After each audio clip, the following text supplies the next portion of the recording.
Hey, gujja bagidde. Mukoomu naffe azadde kaliira. Ab'Abaganda kye bagamba nti mukoomu bba azadde abalongo. Maama, Abanyankole bagamba nti emberenje zaagaga.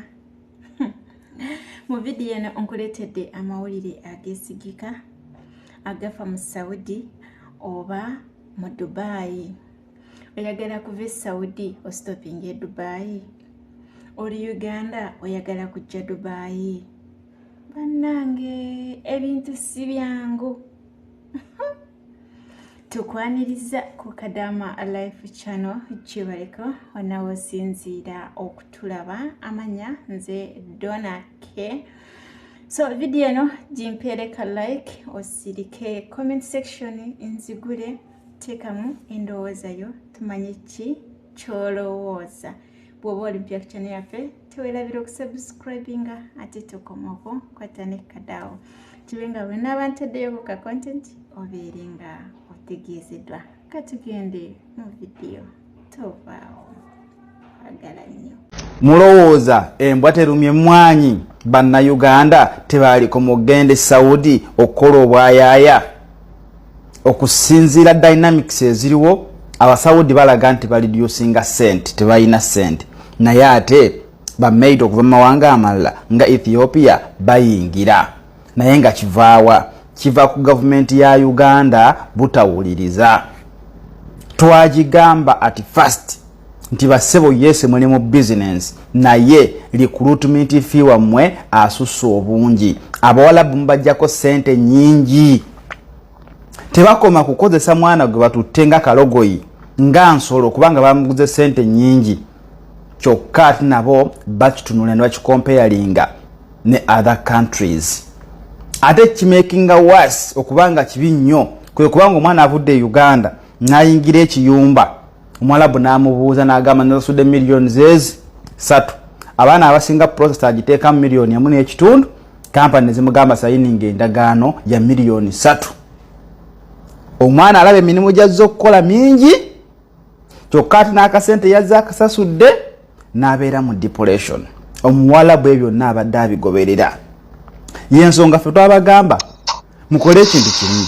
Bamwagala okusasuza omwana ssente ono agenda okumenya okubayirawo omubiri kubanga ye representative wammwe. Mwemba muziridde temugenda kukola, family musi yegenda okukola, abeera mwana oyo temujjaako yadde 10. Kyabalema mwagala mule wa mirundi egi. Mukamule omuwalabu, mukamule n'omwana agenda okukola. Kati omuwalabu yabategedde.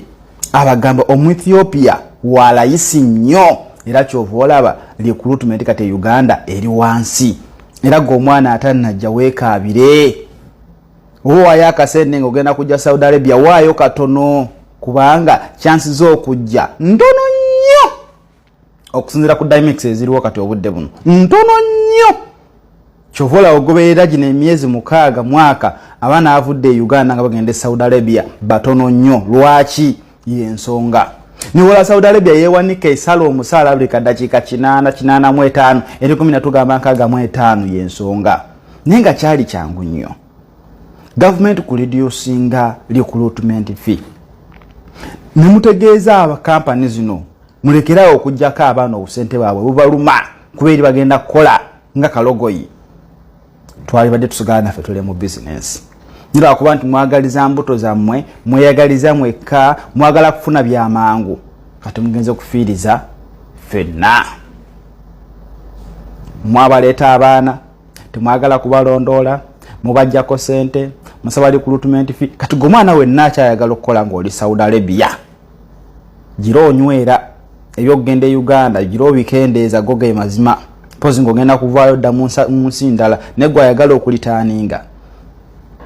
Gira onyigamukko ogoberera amateeka ga Mukamaawo kubanga by'ebyokudda bizibu, bikyali bizibu, bijja kweyongera okuguma singa tuwabeerawo kikyuse wakati wa gavumenti ya Uganda ne Saudi awamu ne recruitment company ezijjudde omululu. Assalamu alaikum wa rahmatullahi wa barakatuh. Buno obubaka bugendera ddala mu baana abakola mu biyumba mu musinza okusiraanira mu mbeera eno. Mukama wa agenda n'akuwa tiketi nti oba ogenda kuyita Dubai. Omanyi yo Dubai buli muntu gy'asinga okwagala, simanyi lwaki. nakuwa tiketi ova Saudi Arabia ogenda kuyita Dubai n'otuuka Dubai n'okuba esimu Fatuma munnange ndi wano Dubai naye mbadde njagala kuviirako wano Dubai saagala kuddaka oyina w'osobola okunnyambira nkuyambe ntya era nkutwalewa banaye mbaleke kubasiriwaza maani mukama wo aba akuwadde tiketi ng'ejja ku Dubai nga teriiko exit tosobola kufuluma tiketi eyo erina okubaako exit kuba waliwo tiketi nga za stop over ogenda ku stoppinga obustopinzi ogenda eri mu waiting olinde ennyonyi endala eddako ekutwala mu Uganda naye abantu abasinga temukitegeera abaana bali wano basiraanye man abaana basiraanidde ku airport nti ate munnange bansiriwaza ne baŋŋamba asobola okufuluma ne nnoonya omulimu naye kati ndi wano siina nawe ntandikira kyokka ennyonyi yandeka nesende ze baŋŋamba okwongerayo nfune tiketi endala sisobola kuzongerayo kuba sizirina bannange tokola by'otategeera mbw ate mbadde manyingera kuyita Dubai njijo nnyambe mukwano nze gwogamba okuyamba omanyi gye nkola era omanyi gye mbeera omanyi ku kisaawe nyinza n'okuba ne ku kisaawe okutuukayo nyinza okukozesa essaawa nga 2 okutuuka ku airport bane tukola tubeera ku mirimu bamaani tubeera ku mirimu omwana gwe basobola okuyamba amangu yono omwana nti abadde wano mu Dubai nva mwaleeni nva Abu Dhabi nva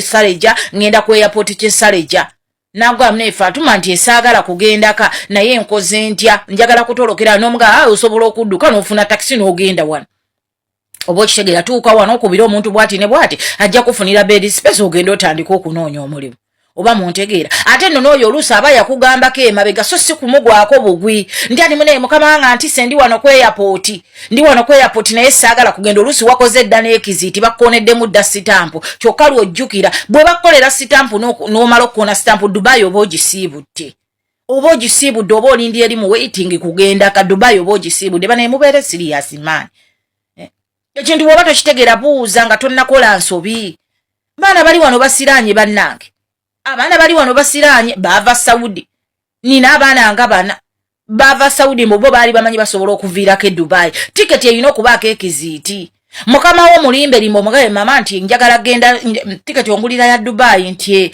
naye Dubai awo njagala kumalawo omwezi ninawo mugana wange gwendudde okulaba badde nsaba mamungulire tiketi ngasobola okusigala mu Dubai ojja kukola ekiziti ko bulungi nnyo ogende mu bed space onoonya omulimu nyongera okubajjukiza n'omulimu osobola ogunoonya ne gugaana n'omulimu osobola ogunoonya ne gugaana baddiya abaana bali wano mwaka mulamba myezi 6 myezi 7 mwaka ng'anoonyeza omulimu gwagaana n'omulimu osobola ogunoonya baddiya ne gugaana jangu nga weetegese ofuluma bweru kunoonya mulimu fuluma ng'olina Katonda wo fuluma nga weetegese bannange tukooyo bbaka okukaaba ngenda neekolera essaawa